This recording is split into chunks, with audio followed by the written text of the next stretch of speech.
Donc, moi, je vais un peu dans la même perspective que Nicolas, dans la mesure où je vais vous parler de vitrail religieux et de son extension après ça dans la modernité.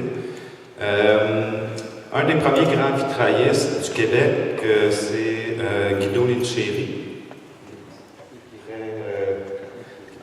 J'ai beaucoup de photos où Guido a énormément de style. On voit que c'est un immigrant italien qui a immigré au début du siècle, là, ou à peu près, je vais y lire rondement dans les dates, à Montréal.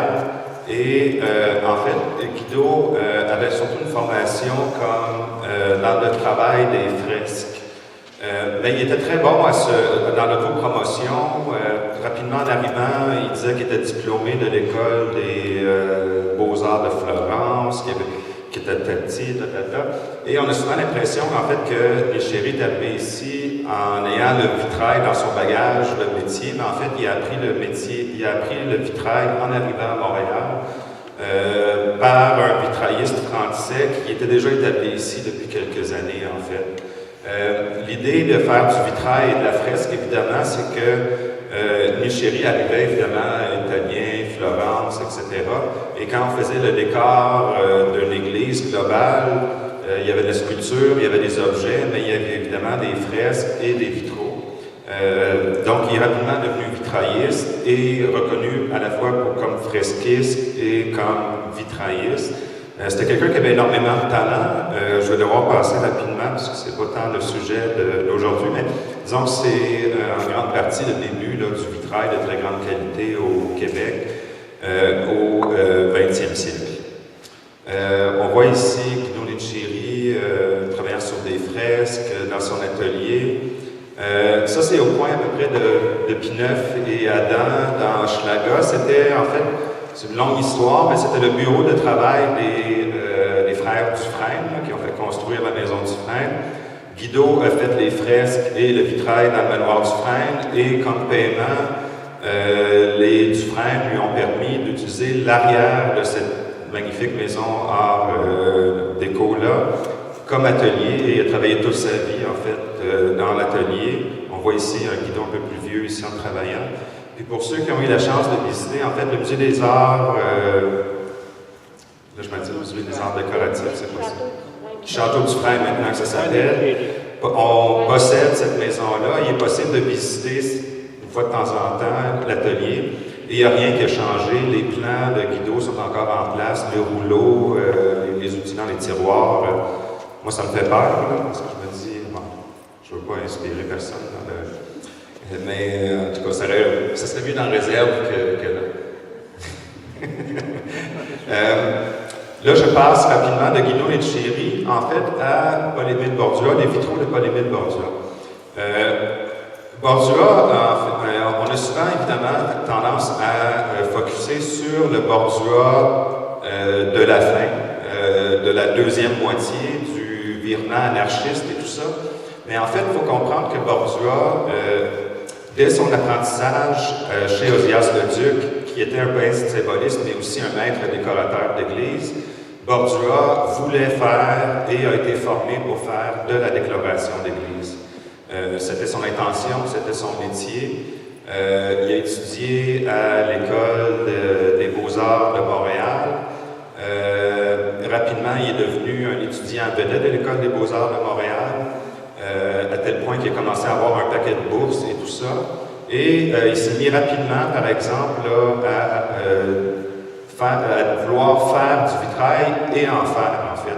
Il a même gagné en 1927 un premier prix pour cela, qui n'est pas tant un vitrail, mais qui est une gouache, je pense, oui, des gouaches sur papier qui sont, en fait, comme ici, ce qu'on voit, là, les panneaux qui sont ici, en fait, il faut les concevoir qui sont ici. Donc, lui est en train de concevoir toute une chapelle ici, avec une décoration de sculpture, mais surtout les vitraux là, qui l'intéressent.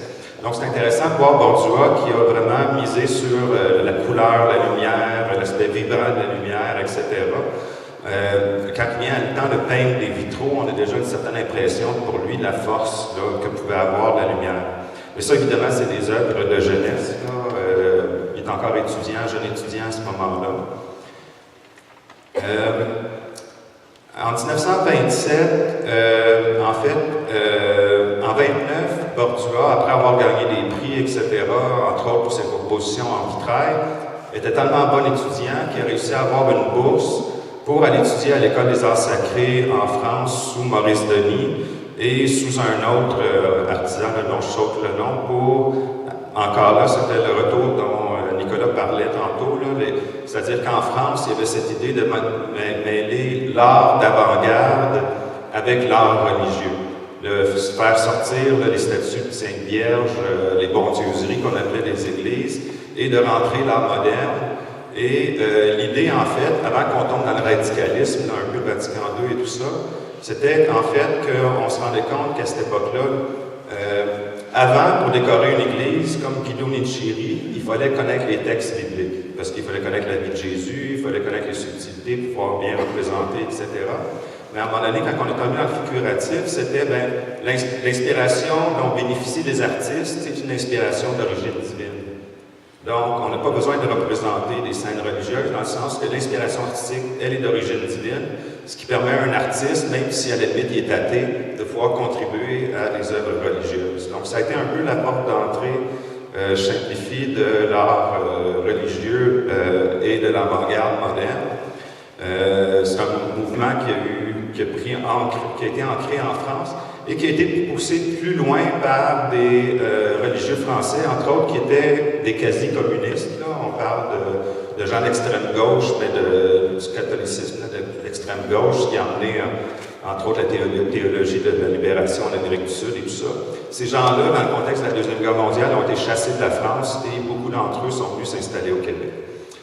Donc, on a comme deux couches, la couche des arts sacrés et une couche de gens qui étaient vraiment des gens d'extrême gauche, là, et puis qui voulaient vraiment là, emmener l'Église ailleurs. Et ça, ici, en fait, c'est... on n'a pas grand... il ne reste vraiment pas grand-chose des travaux de Bordua en vitrail. Son sujet de prédilection, depuis sa jeunesse avec Ozias le Duc, c'était la Sainte Vierge. Il tripait sur la Sainte Vierge, Immaculée Conception. C'était toujours ça qu'il voulait faire. Et quand il est arrivé en France, il a eu la possibilité de réaliser un vitrail. On n'a plus le vitrail comme tel, mais ce qu'on a trouvé, entre autres, dans les archives avec François-Marc Gagnon, c'est un plan du vitrail ici, une photo de très mauvaise qualité dont on n'a aucune idée d'où elle vient. Et dans ce tableau-là, qui est le portrait d'Henriette Cheval, daté de 1931, donc 2-3 ans après qu'il soit revenu à Montréal, on voit que le vitrail, en fait, est ici derrière. Et ce portrait-là a été fait dans l'atelier de Bordua.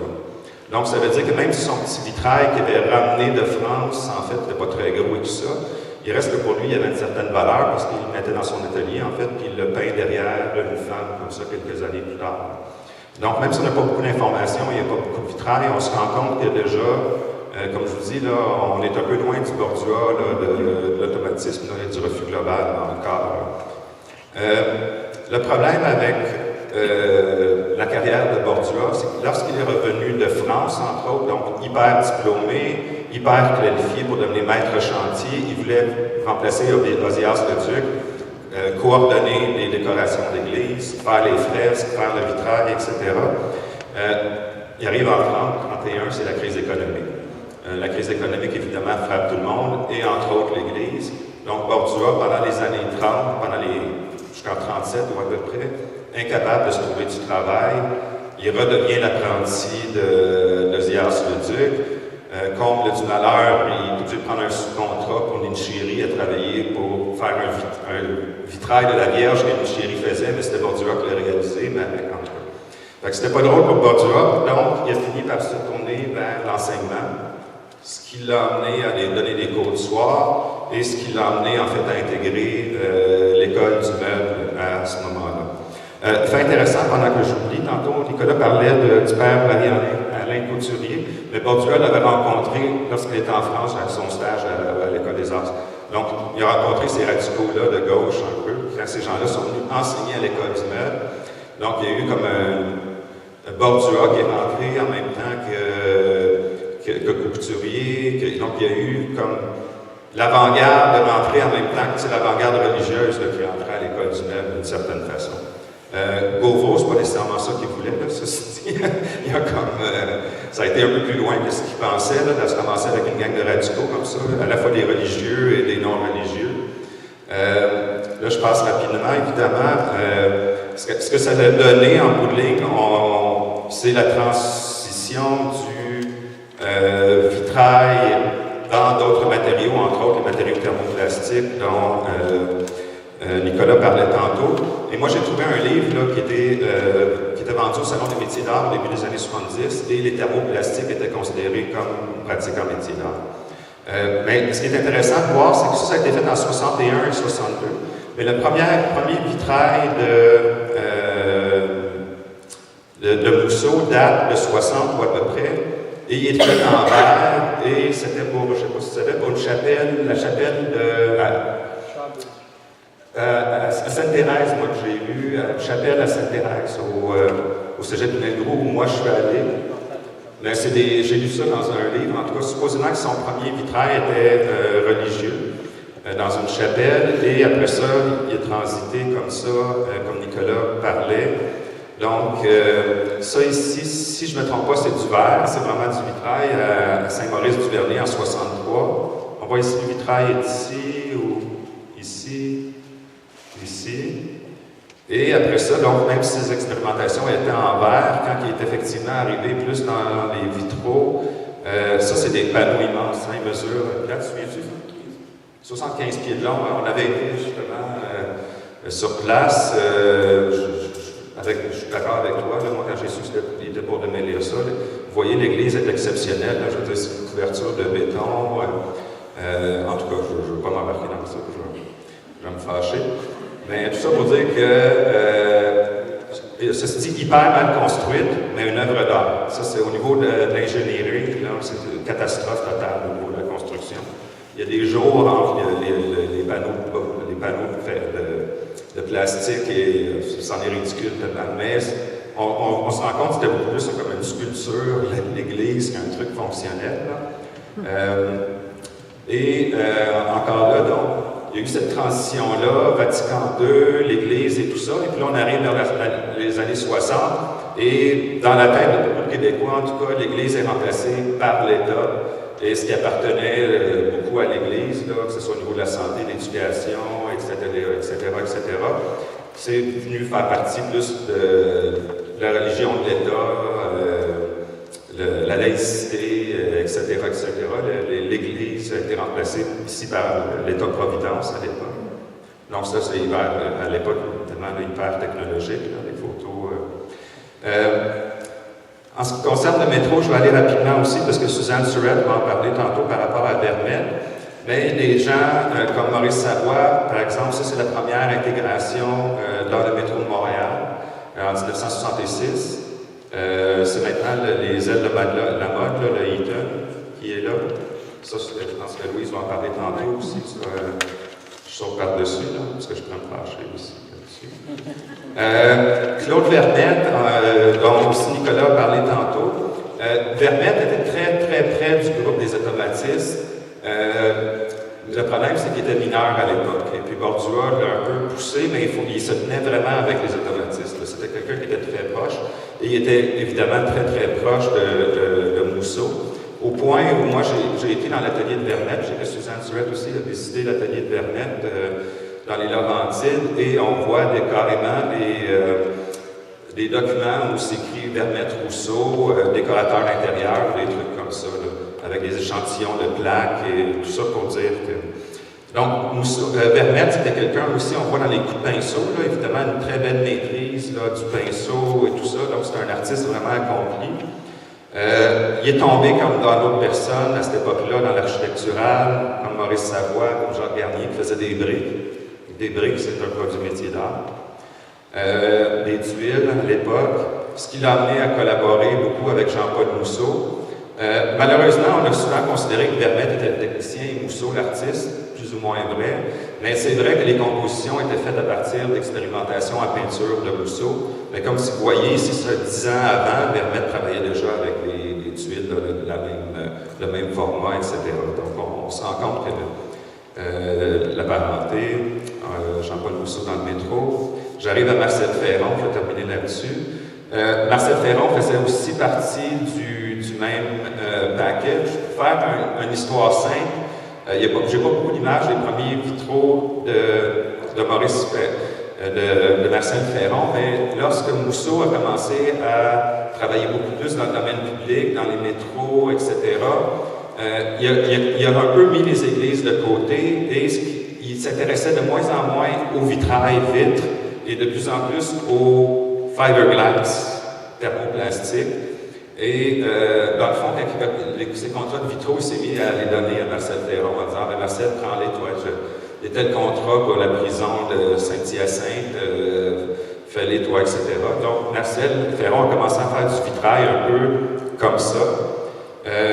Sa première œuvre majeure en vitrail date de 67, c'était pour l'exposition universelle. C'était le pavillon du Centre du commerce international, qui est un pavillon privé. Donc, il y a vraiment pas beaucoup de gens qui l'ont vu, parce que c'était pas réservé pour les gens d'affaires. Et ça, c'est à peu près la seule photo qu'on a du vitrail, qu'on voit ici à l'arrière, parce que, comme énormément d'objets d'art à Expo 67, le lendemain de la fermeture, c'est parti, ça a été volé, disparu. Et Ferron, je parlais avec sa fille, tout ça, là, elle l'a fait à la dernière minute, pensait prendre les photos après, puis quand elle est revenue prendre les photos, mais il n'y avait plus de vitrail. En parallèle pour ça, donc l'Expo 67, elle a travaillé évidemment pour ce qui a été inauguré en 68. Là, il y a tout un débat que je pourrais vous expliquer là, autour de l'intégration de ce vitrail-là. Juste l'histoire de ce vitrail-là, on pourrait écrire un livre, là, puis je pense qu'il y en a qui ont été écrits justement là, par rapport à différents combats, mais le vitrail d'Expo 67 ressemblait énormément à ce vitrail-là, évidemment, pour la station Champ-de-Mars. Champ-de-Mars, je vais vous montrer un peu l'idée de la lumière encore, puis la projection de la lumière dans l'espace. Cette photo-là est un peu, ça nous permet de le voir au complet, c'est un peu psychédélique, là, mais quand même, la lumière est belle, c'est après la restauration. Et juste pour vous dire, Ferron, après ça, a continué à faire énormément de projets pour des palettes de justice, etc., etc. Mais elle a fait aussi beaucoup de projets pour le privé. Et là, je termine sur cet objet-là aussi. Charles Daudlin a aussi travaillé dans les métros à cette époque-là. Ça, c'est le métro, je ne sais pas si vous connaissez, Mont-Royal. Ça, c'est des inclusions si vous ne savez pas, de Charles Daudlin. Et encore, je reviens sur quand on passe là, de l'idée du modernisme sacré. Comme ça, c'est les objets liturgiques pour l'église de Pointe-Saint-Charles en 64. Cette église-là appartenait à des prêtres ouvriers qui étaient encore là, des gens d'extrême gauche. Et c'était une église communiste, là, ou à peu près, là, à Pointe-Saint-Charles. Et c'est François-Marc Gagnon, qui était père dominicain, frère dominicain à l'époque, associé aux arts appliqués, à l'École des arts appliqués, qui a donné le contrat à Charles Daudlin de réaliser ces objets-là, qui étaient... en fait, il y a une chicane entre Vaillancourt et Daudlin à partir de ce moment-là, parce qu'il a utilisé du styrofoam fondu pour faire ces trucs. Et Vaillancourt disait que c'était lui, et finalement, Vaillancourt, il n'a jamais pardonné d'avoir. Mais ces objets-là sont ici, entre autres, c'est vraiment surprenant.